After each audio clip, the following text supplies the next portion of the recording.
Hi, and welcome to a day at Kennedy Space Center. Come with us.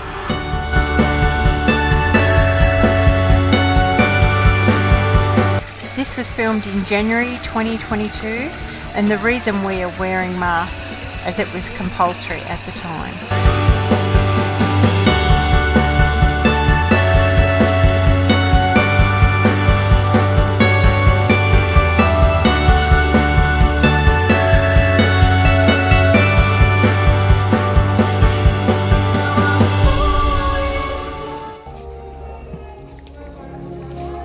I have included full shows and part shows, so if you've never been or want to reminisce or know you'll never get there, enjoy a full day at Kennedy Space Center with us.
We recommend you starting your day when the centre opens. There are two parts to this centre. The main part where you have the exhibits, and then going over to the historical site, over to where the launch pad is. You need to put your name down straight away in the morning when you arrive. It goes via a first come first served basis. So the earlier you put your name down, the earlier you get to ride the bus over to the launch pad.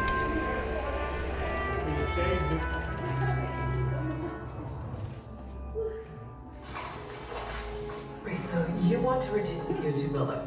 We need a better safety margin. The crew can tolerate a short-term increase, but... Engineering? Morning, Betty. What, right now?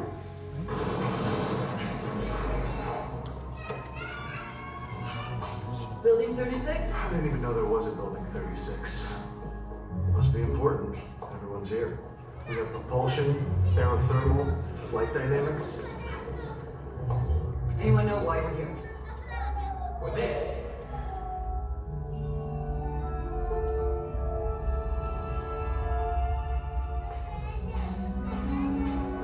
Good morning. We're going to create America's next spacecraft. It's going to launch like a rocket and land like an airplane, and it's going to be reusable. Can't do that with a rocket. It's not a rocket, it's a shuttle.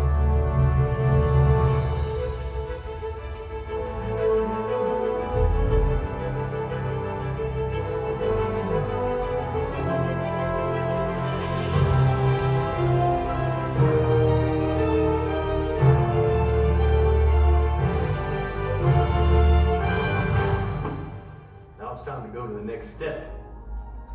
Sketch pad to launch pad. Going to the moon was a camping trip. Now our job is to work and live in space. This vehicle has to do something that we have never done before. Perform 4 key tasks and be able to do them over and over again. There is nothing easy about putting a ship back up into space, let alone a whole fleet of ships. But first, let's talk about the launch. We have never designed engines and vehicles that can be reused. But we will, and once we're in orbit, we go to work. We want to take all kinds of cargo up there in addition to the people. Science labs, satellites, even a space station. And when all the work is done, we gotta bring everybody back home. All right now. The country's waiting. Let's build ourselves a space shuttle.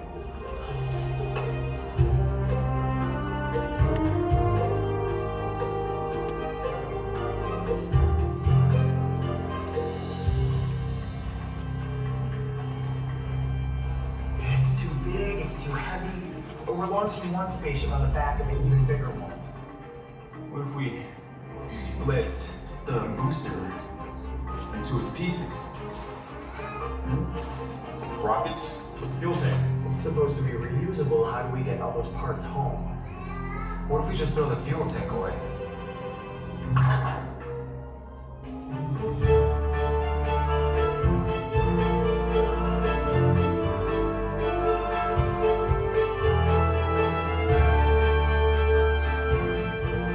We're running all new processes, procedures, manuals. We've never had to reuse a ship before. We're also going to have to build some really big garages. Sir, what if she lands somewhere other than Florida? How does she get back here? It's a glider. Buy her a plane ticket home.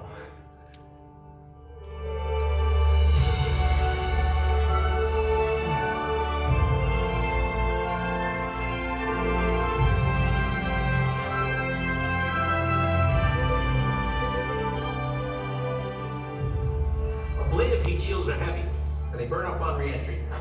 We need a more reusable solution. Silica foam tires, thousands of them, fitted together in one lightweight, reusable heat shield.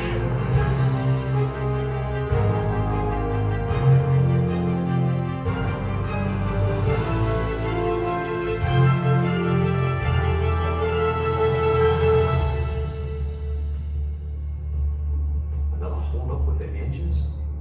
Tell me some good news with the tiles. The heat shield bond keeps failing. The tiles keep falling off. So another delay. How long? How long? 1.5 to 2 years.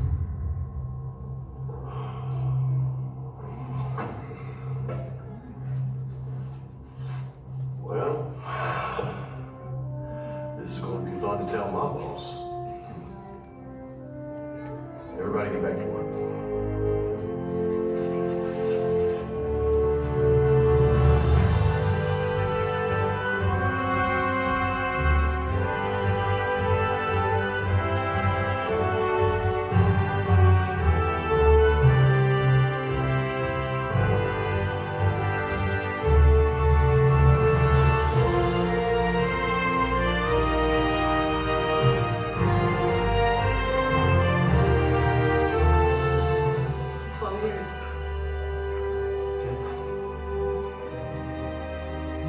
How do you feel? I'll let you know. When they come home. The President's message said, "You go forward this morning on a daring enterprise, and you carry the hopes and prayers of all Americans with you." And astronaut John Young, the commander of the mission, replied, "That's a right fine speech. We sure appreciate it."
Great job.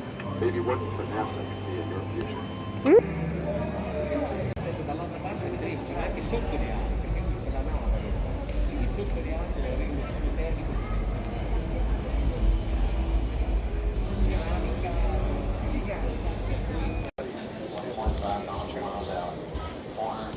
Shuttle decelerates to the possible it essentially transitions from spacecraft to rocket. We're continuing increasing our speed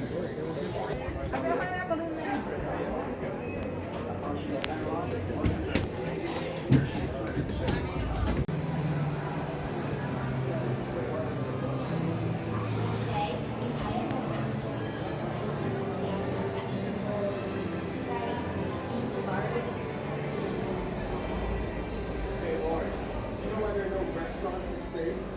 No, I don't. Because there's no atmosphere.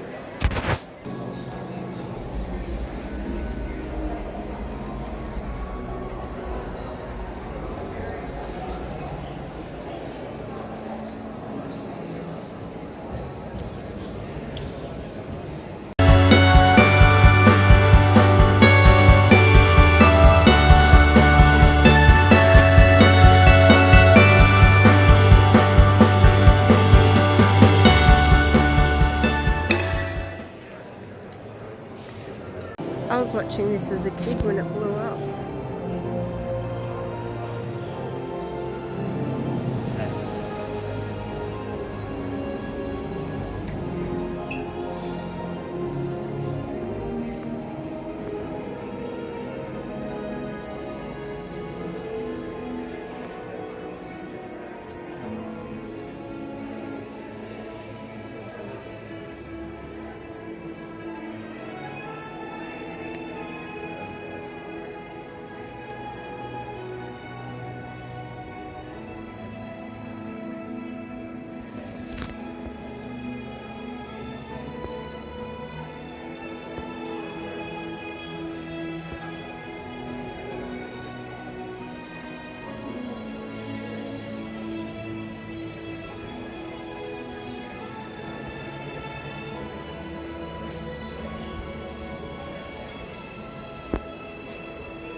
I'd say it's very similar to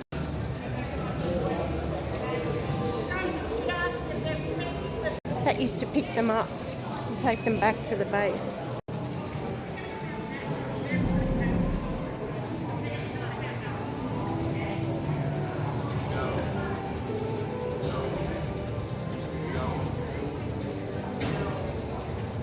And we spend some money.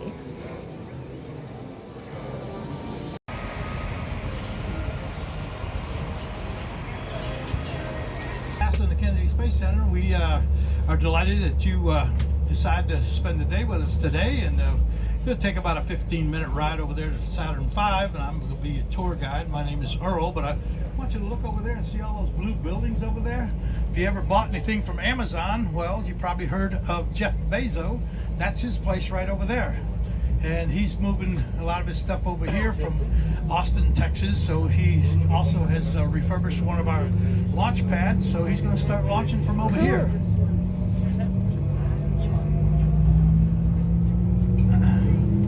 Alright, so I've got a video here that I'm going to be playing for you. It's very up to date, very informative, and very educational. So just sit back, relax, take life easy, and we'll get it rolling for you.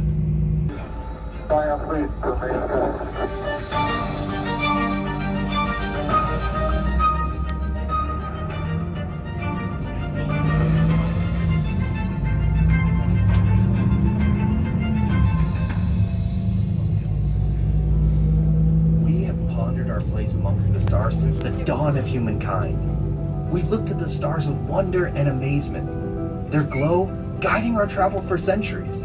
The more we learn about our universe, the more questions we have.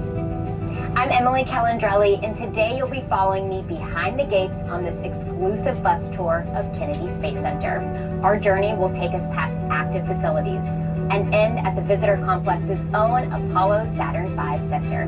But before we begin this journey, just like every NASA mission, our #1 goal is to return home safely. So always stay seated while the bus is in motion. Please, no food or drinks on the bus with the exception of water. Please keep conversation to a minimum so others may hear and enjoy the tour. No photography is permitted at the security gates, but there will be plenty of photo opportunities during the tour. Army. In October of 1958, NASA formally organized Project Mercury with a mission to investigate man's reaction to this new environment and safely recover the capsule and its pilot. Man rating for human spaceflight on what was previously a ballistic missile was no easy task.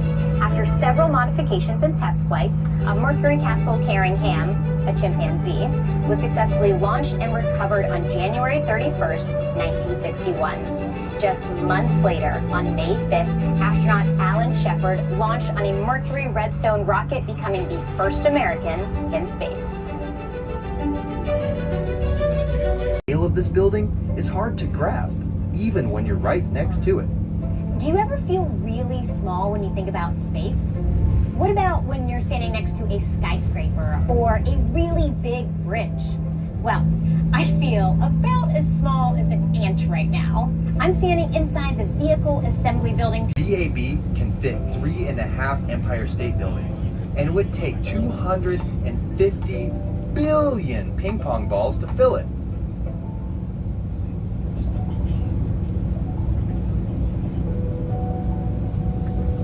I'm inside the LCC with Charlie Blackwell Thompson. So I hear that you're going to be the launch director for the inaugural flight of SLS with Artemis 1. Can you tell us a little bit more about the mission of the Artemis program? Well, if you think about all that we did during the Apollo program, how amazing that was. So it seems so appropriate that as we return to the lunar surface, we return to the moon, that we go under the banner of Artemis, the twin sister of Apollo. And while there are similarities in our program, there are also differences. This time our trip to the moon will be on a brand new rocket known as the Space Launch System, or SLS, carrying the crews in the Orion spacecraft. What is the goal or purpose of sending humans to the moon again? Well, the moon is a treasure trove of science and discovery. And so there's so much to learn from the moon. We're still learning from what the samples we gathered during the Apollo program. The beauty of what we're doing today is that instead of going for a short trip, we're going to stay. And what we learn, we can apply to deep space destinations and other space travel. Very exciting. So I know that the SLS is coming together right next door at the Vehicle Assembly Building. What work is left to be done here? And they may well ask, why climb the highest mountain? Why 35 years ago fly the Atlantic? Why does Rice play Texas? We choose to go to the moon. We choose to go to the moon.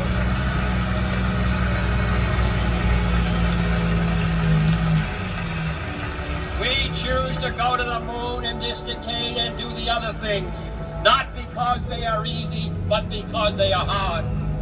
When President John F. Kennedy made the propel the technology we use every day. NASA and the thriving private space industry at Kennedy Space Center today are the living legacy of their story. As we arrive at the Apollo Saturn V Center to learn more about that history.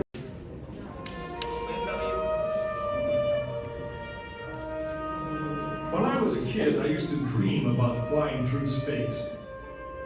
Every week on TV, I'd watch my heroes as they jumped into their rocket ships and took to the stars. And I wanted to be like them.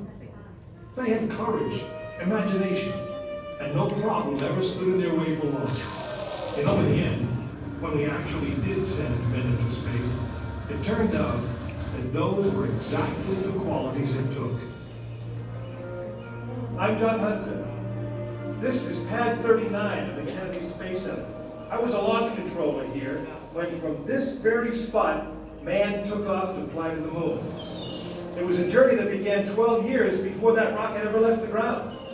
And it started on the other side of the world. Back then, we were one of two superpowers that always seemed to be on the edge of a terrible war. In 1957, the Soviet Union launched the first ever man-made satellite into Earth orbit. They called it Sputnik, which means traveling companion. And in a world where peace hung in a delicate balance, it seemed to create a dangerous advantage. Every ham radio operator in America could hear it being. People were afraid. Were the Soviets looking down on us? Watching us? If they could make a satellite pass over our cities, could they do the same with a bomb? Our own space program kicked into high gear, and less than 2 months later, we were ready to launch our own satellite.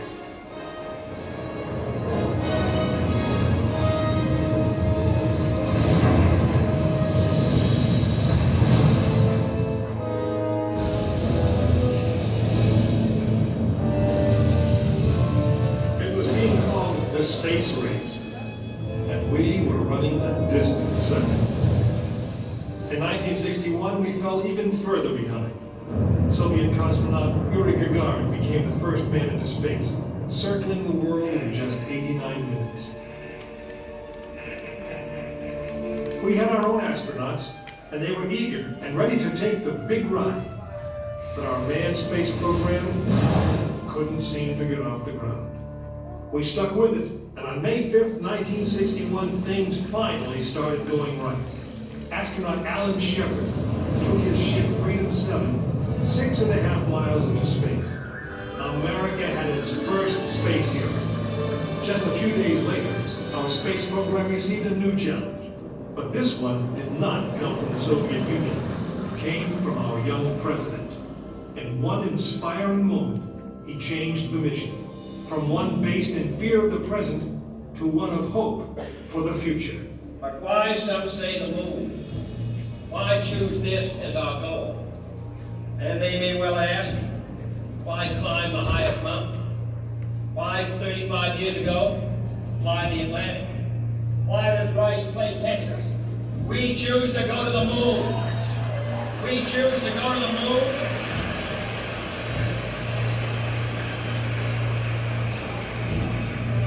We choose to go to the moon in this decade and do the other thing.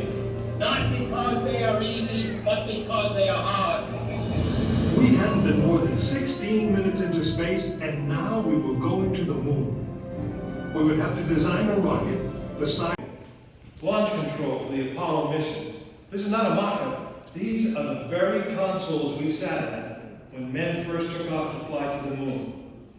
The tragedy of Apollo 1 had put us a year and a half behind. We were making up for it in one big leap, and we were doing it with a rocket that no man had ever flown before.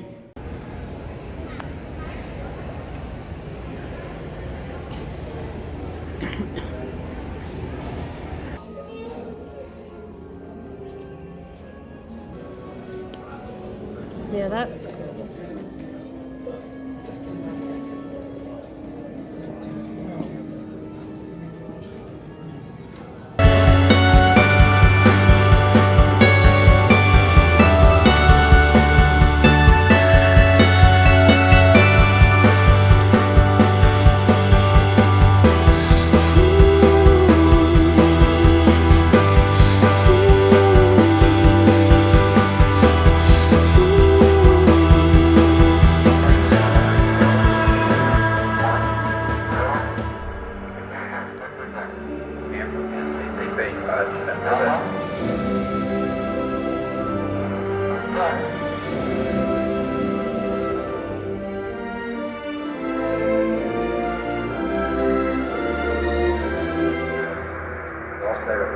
Hurtling toward the moon at 3,800 miles per hour, Neil Armstrong notices his checkpoints are all appearing too soon.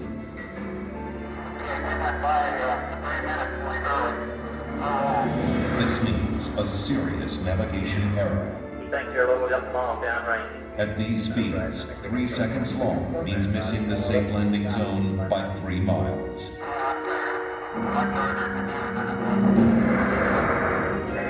We got data right now. Go to half down. Make the data. more forward, just to the right a little. Down ahead. Contact right.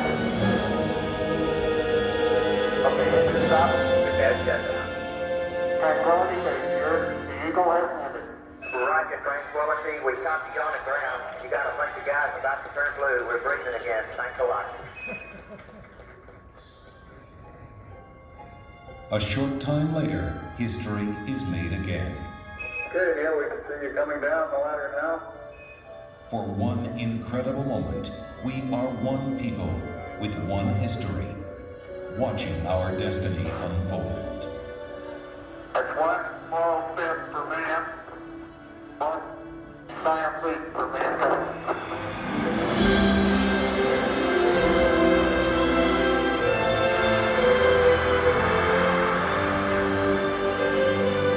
Armstrong is on the moon. Neil Armstrong, 38-year-old American.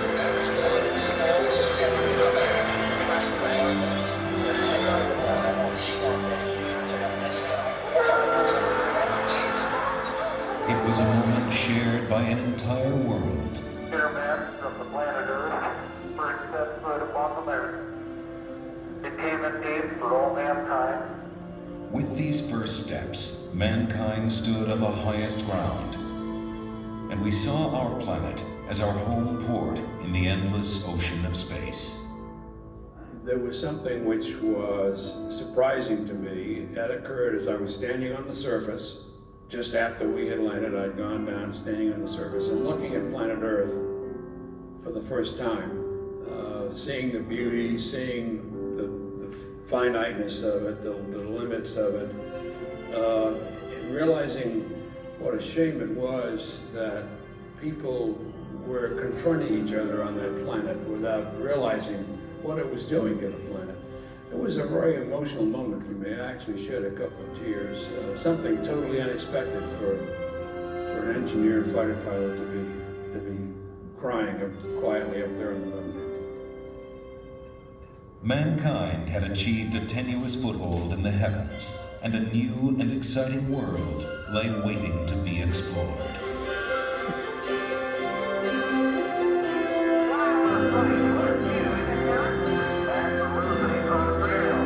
The first mission had stayed for only one day, but over the next 3.5 years, 5 more Apollo missions visited the moon, and with each one, we stayed longer, roamed further, and discovered more.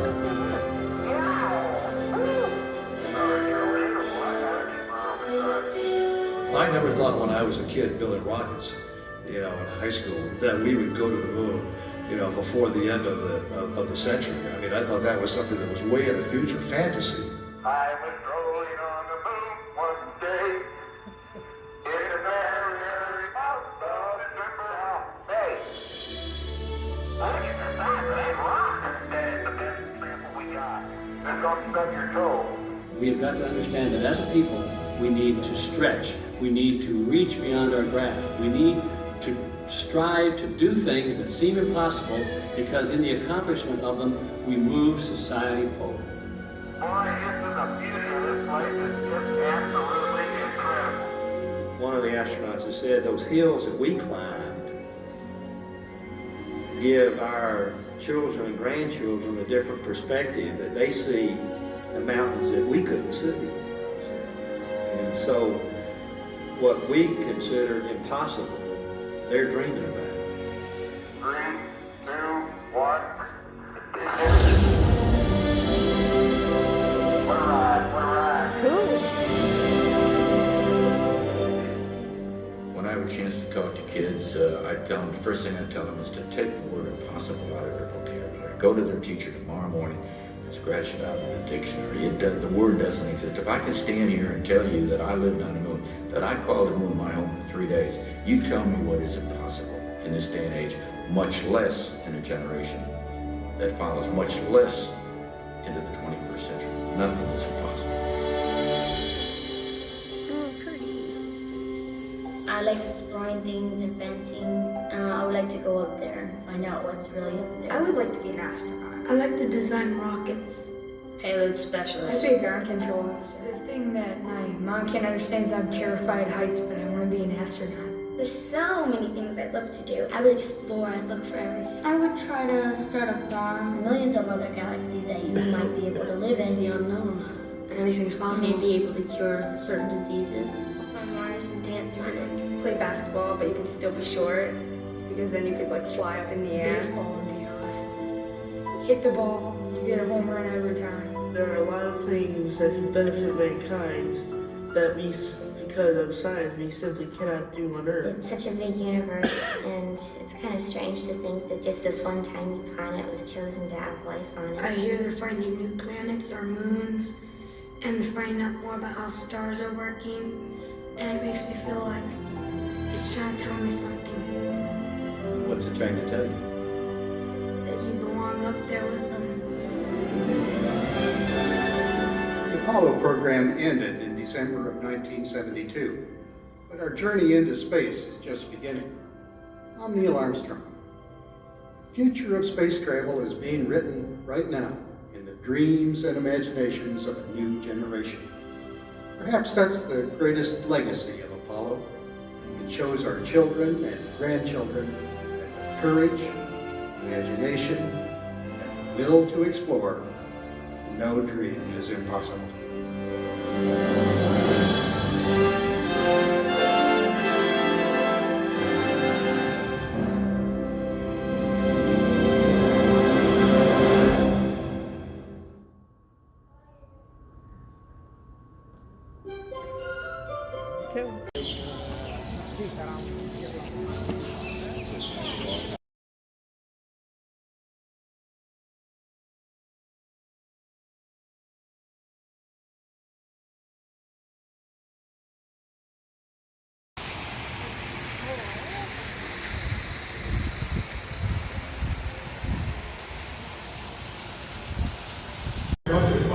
Let's go to ACSR, Cones Tower on.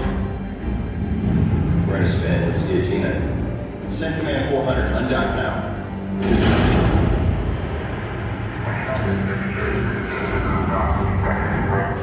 It's actually getting worse. Power the system off.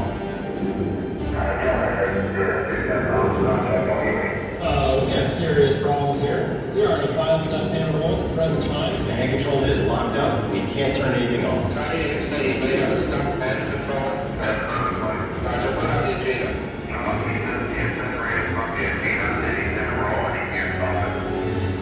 Try the re-entry control system. It might just give us... You have to remember my time of growing up in the 1930s. The people of the past were barnstormers. Over here, it'll be a memorable flight. Kind of like your first flight across the Atlantic. The flight I'll remember most is your Apollo 8. The first flight to go around the moon. Now we're gonna land on that moon. As I walked with my hero, looked up at that flaming candle taking off for the stars, it all came full circle. A spark of inspiration shaped my career, and my journey took me beyond my wildest dreams to places like the moon. We had just to turn that spark into a flame with the fuel of curiosity. To learn from our failures, never give up until the goal was reached. My heroes and their heroes before them were driven by this notion. So was the entire NASA team when they started this amazing journey into space. Our heroes and legends drive us into the future. Each generation inspires the next to go further into the unknown, beyond our solar system, beyond our galaxy. I can't wait to see where you will go.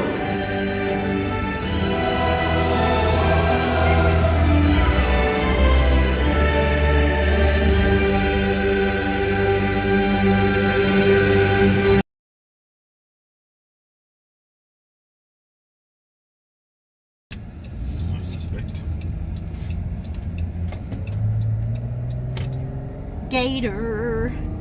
Gator. In 2 kilometers, turn left.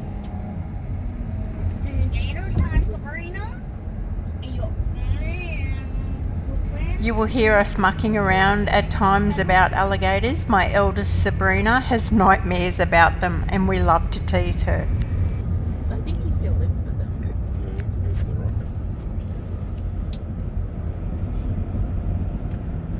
Good call, Sabrina. How did it make you feel? Makes me feel so much better. I really panicked there. I was like, oh my god, people will just stay here, and I've just said, let's go. And imagine if it's closed, we have to turn around. But that's It's alright, we'll just turn around and going back today. That's what happens when you book holidays. It's very stressful. The day after Kennedy Space Center, there was an actual live launch of SpaceX, so we actually drove to the beach to watch it launch. Details will be in the post of how to do this.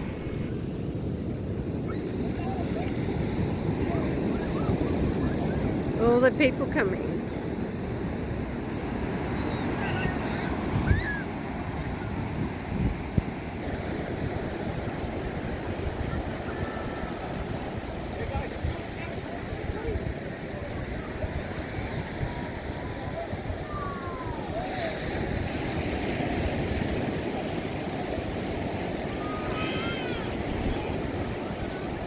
That's cool.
We love Florida so much, we actually plan to semi-retire here. Look at that beautiful sunset.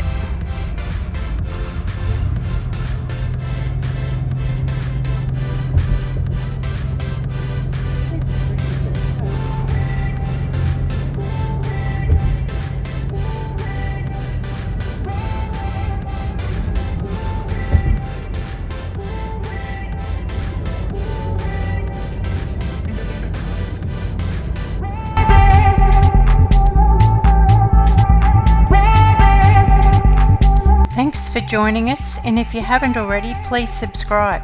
See you next week.